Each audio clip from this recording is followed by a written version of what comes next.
Iniciando agora o nosso áudio e vídeo número 3, vamos dar prosseguimento à análise sobre o processo de codificação no plano do direito internacional dos direitos humanos de algumas normas aplicáveis ao direito penal internacional que são absorvidas pelo Tribunal Penal Internacional no seu Estatuto de Roma.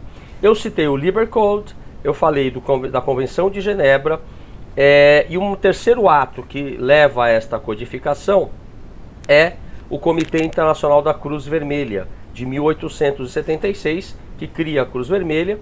Temos a Convenção de Haia, de 1899 e 1907, e, portanto, aqui se dá aquela simbiose, aquela integração entre o direito humanitário internacional e o direito penal internacional.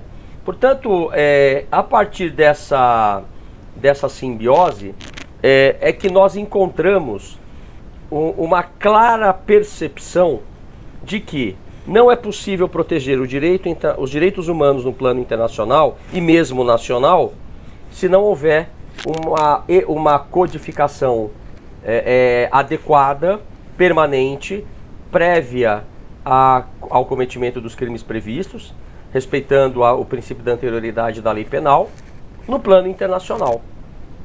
E, portanto, isto nos leva ao reconhecimento desses 4 crimes internacionais que até agora eu mencionei para vocês. Ora, como é que é possível, então, entendermos a posição que cada um desses 4 crimes ocupa no plano internacional? Eu disse que o critério central é a sua gravidade. Eles são os mais graves.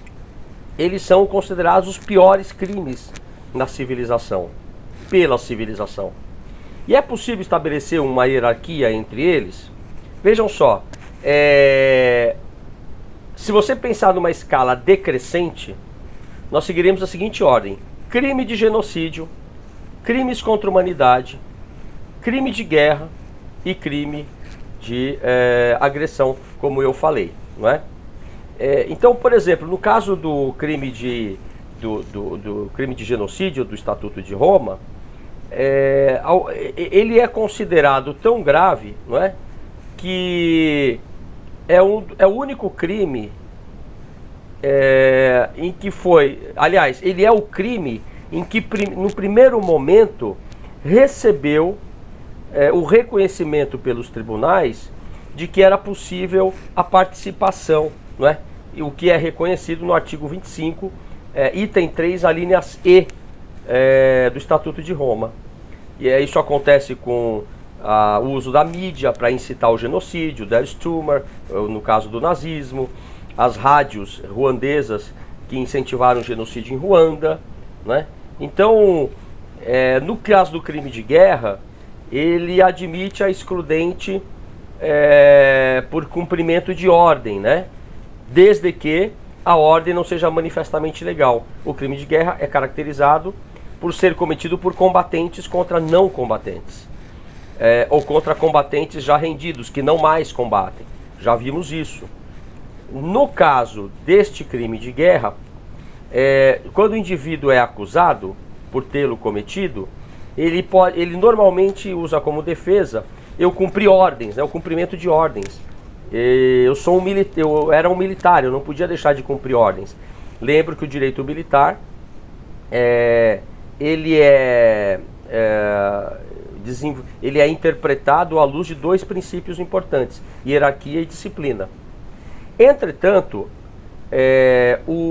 no caso de um crime de guerra, não é possível utilizar essa desculpa: eu cumpri ordens, a menos que a ordem seja manifestamente ilegal. Este critério do manifestamente ilegal pode isentar o agente de responsabilidade, não é? A chamada ilegalidade manifesta. No caso do crime de genocídio e dos crimes de guerra, no caso do genocídio, no crime contra a humanidade, ao contrário do crime de guerra, todas as ações são de antemão consideradas ilegais.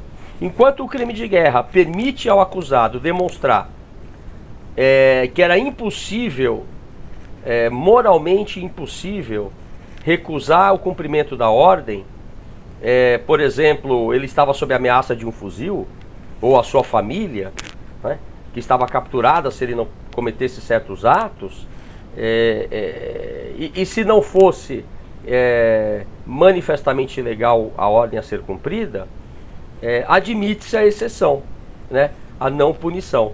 Agora, para genocídio e para crime contra a humanidade, todas as condutas são de antemão, conforme o artigo 33 do Estatuto de Roma, artigo 33, que diz: qualquer decisão de cometer genocídio ou crimes contra a humanidade será considerada como manifestamente ilegal. É uma diferença, e o que os coloca num patamar superior em termos de gravidade, né? Bom, ainda em relação ao crime de guerra, atenção, crime de guerra, Leis de Genebra anteriormente, Estatuto de Roma também hoje, é possível que o Estado parte, embora aderindo ao Estatuto de Roma, ele, ao aderir, faça uma reserva, apresente uma reserva, ou seja, uma condição, que nos primeiros 7 anos da sua adesão, ele não seja obrigado a cumprir a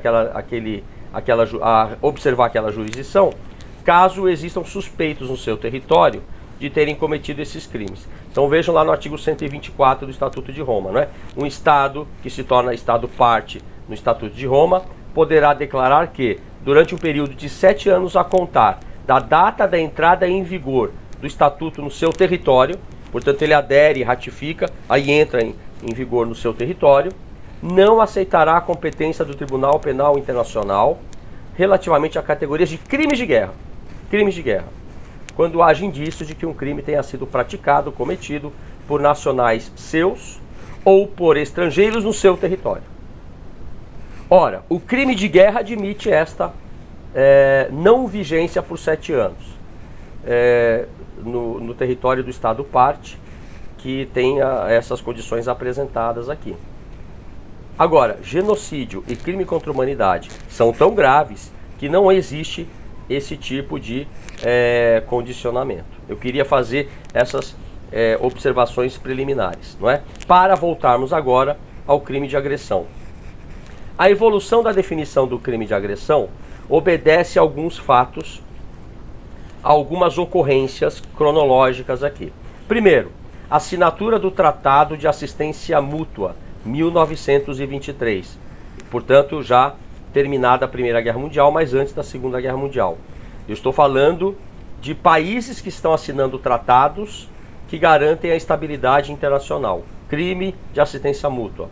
O Protocolo de Solução de Disputas Internas da Liga das Nações, 1924, outro tratado importante.